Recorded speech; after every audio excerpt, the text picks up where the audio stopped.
People, what up? What's good? Y'all see the screen? You know who I am. You know what time it is, y'all. It's been a month, but it is finally OTA day where we do what? We look at the changes and we talk about them. Y'all know what time it is, man. Let's get straight into it, y'all.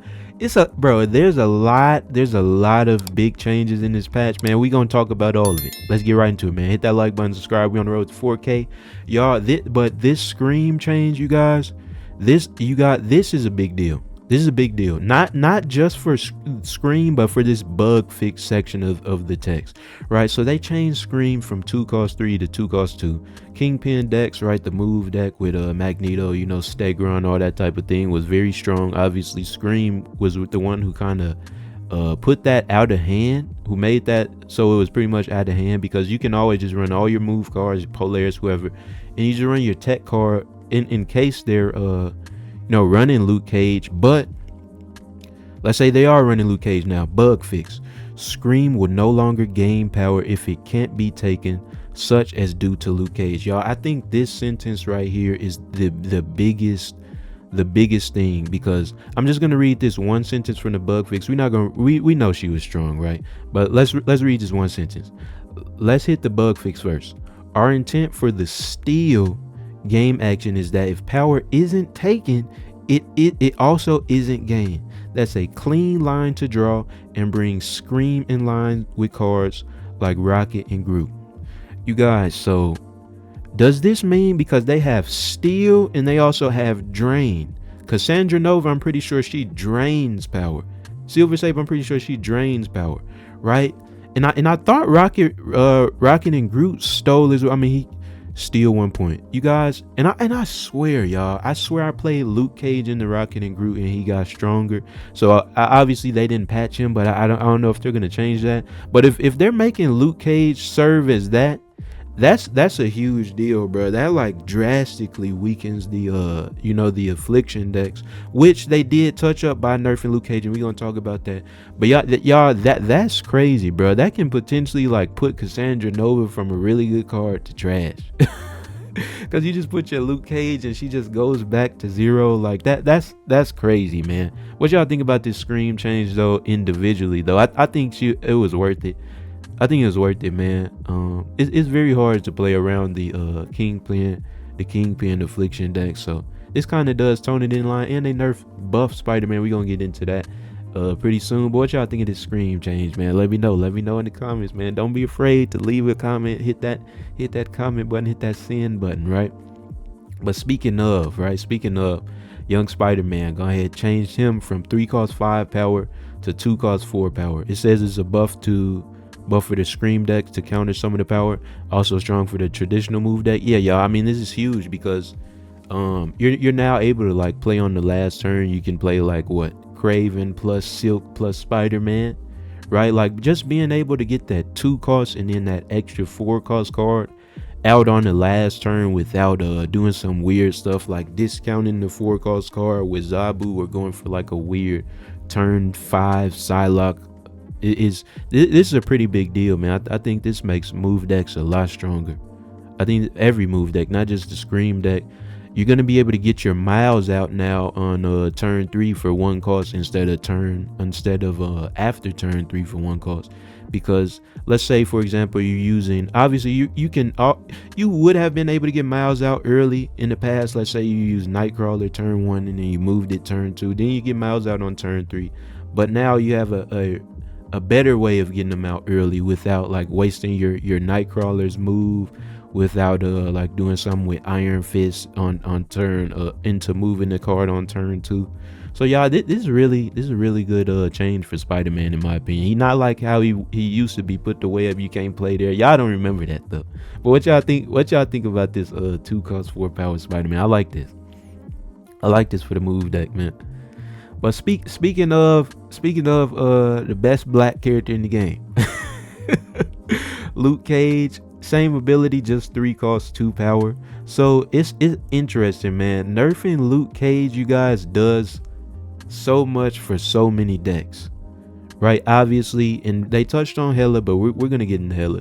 It makes that just slightly weaker, even though they pretty much reworked Hela.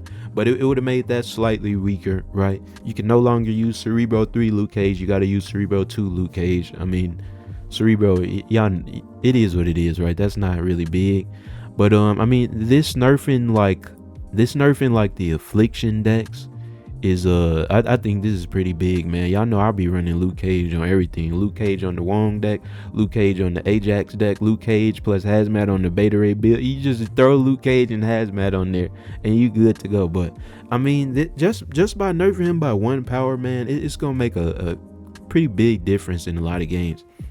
But here's one thing I do want to bring up, y'all, is when that boy, what we call him, Big Ezine. I know that's not his name, but when Big Ezine comes out, you now got your 3/4 Luke Cage. So now you actually get to run another 3 power tech card, right? Like Armor, like Red Guardian, and you're still gonna be able to boost all of them with Big Ezine. Remember that when he comes out, yeah. I need y'all to remember this. But this is I mean, I guess for how much utility Luke Cage has, I guess he did need to be toned down a little bit. Y'all know this one of my guys right here. This one of my cards right here too. So I don't really like it, but I get it. I guess it was needed, man. What y'all think though? What y'all think? Let me know, man. Let me know. Like I said, let me know in the comments, y'all. Let's keep it going though. US Agent.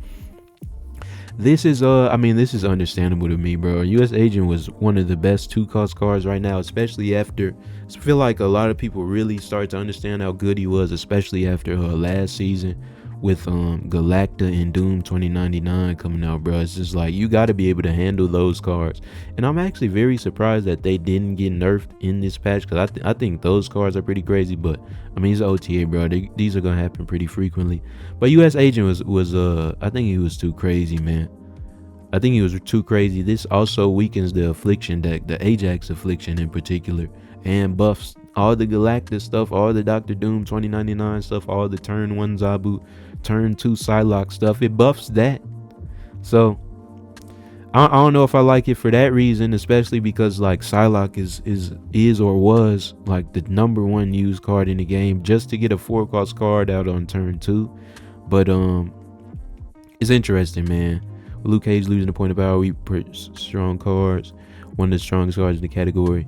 But yeah, I guess I guess he was out of hand, bro. But I just think like nerf some of the 4-cost cards now if you don't want this boy to be used on everything. You know what I'm saying? Because a lot of the 4-cost cards are simply just, they're crazy, bro. They're crazy, man. But hey, US Agent got nerfed. What y'all think? Let me know. Up next, Young Kazington, Kazar. 4-cost 5 power. Interesting, man. Obviously this pretty much boosts like 2 decks, the Patriot and then the Patriot Ultron stuff, and then the Shanna stuff. So I guess it's interesting because you know they nerfed Hydra Bob while buffing like the Zoo decks with all the 1-cost cards. So by buffing Kazar, you're gonna have people running a lot more Killmongers now, bringing those destroy decks back. So you kind of, I guess you're kind of making it balanced in that way. Like by raising that deck, you're raising the usage for the destroy deck, so it kind of evens out. But they also went ahead and nerfed Hydra Bob as well. Did y'all think Kazar needed this? I don't know. I guess you could run like some weird. You can't even run Cerebro. I don't even know why I bring up Cerebro, y'all. Cerebro is not used. You can't use Cerebro 5, bro. You can, you shouldn't. What y'all think of this, bro? I mean, this is cool, I guess. I don't know. I don't really know what to say about this dude, yeah. Let's keep it going. Hydra Bob went ahead and brought him down to 4 points of power, but now he's gonna still be at 5 points of power. So I actually want to read what they had to say, because I'm not sure why they nerfed this dude. Speaking of 1-cost, we decided to try reverting Hydration Robert back to 1/4. This stat line landed lukewarm on the release, but we believe part of that may have been not enough players taking time to see strong Bob could be, whether a deck was leveraging the snap effect or not. Bob hasn't been as problematic as Silver Sable was, but still did also represent a default strong 1-cost card for a lot of decks. So this change will create a little more diversity among the metagame and the 1-cost generally. Alright, so he was just kind of being used too much. They nerfed him. What y'all think of this? Big Bob 1/4.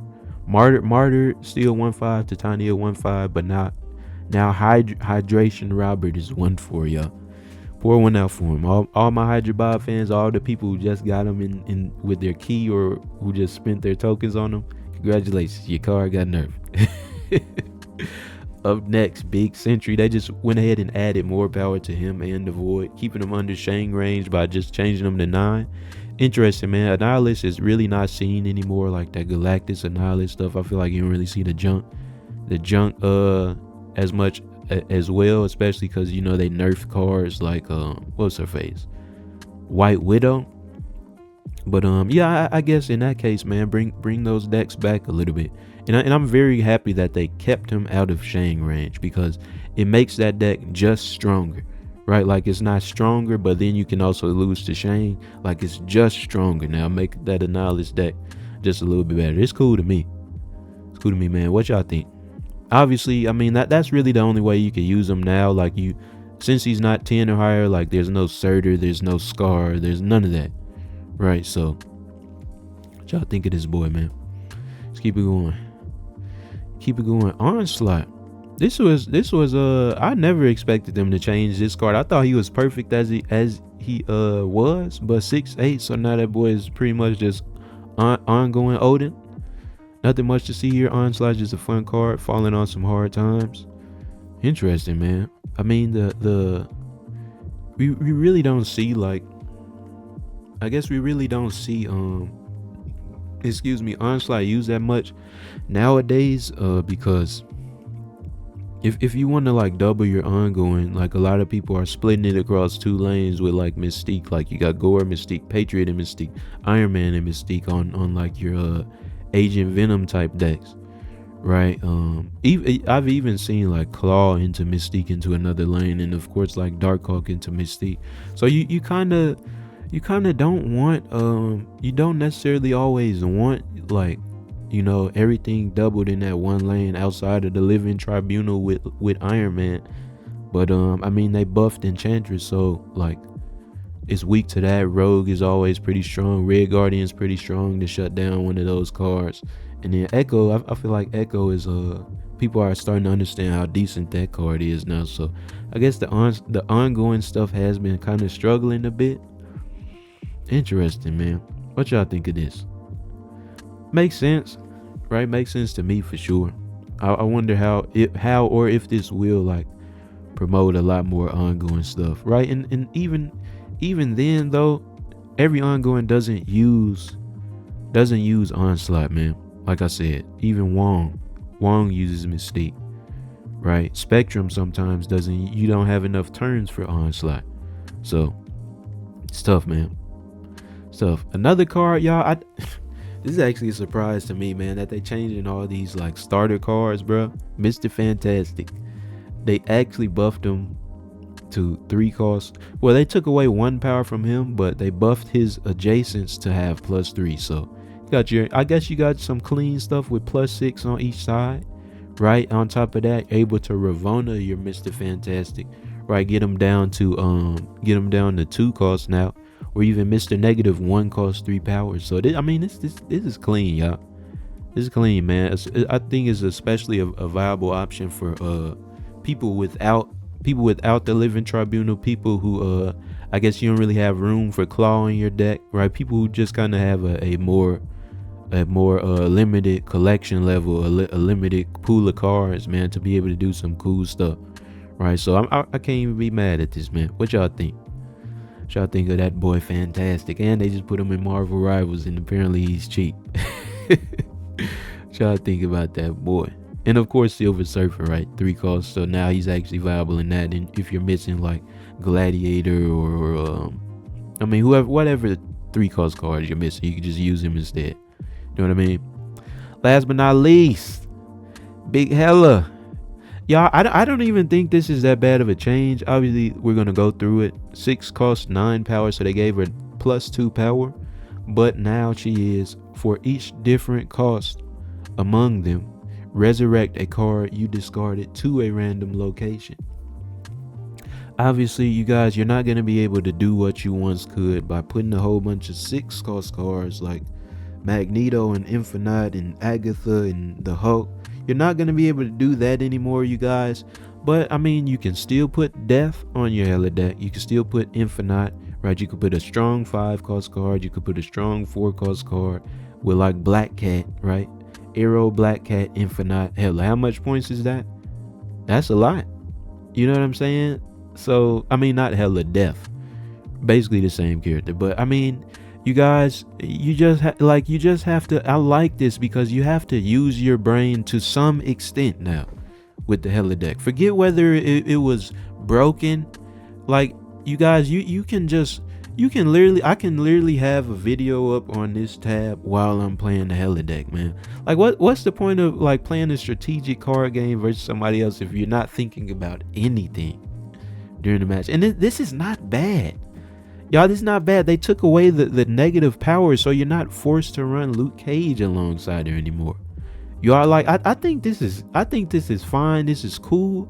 Is it better than, let's say, the standard Apocalypse deck with Dracula and all those other variations of discard now, where we have the Victoria hand where you grab in the swarms?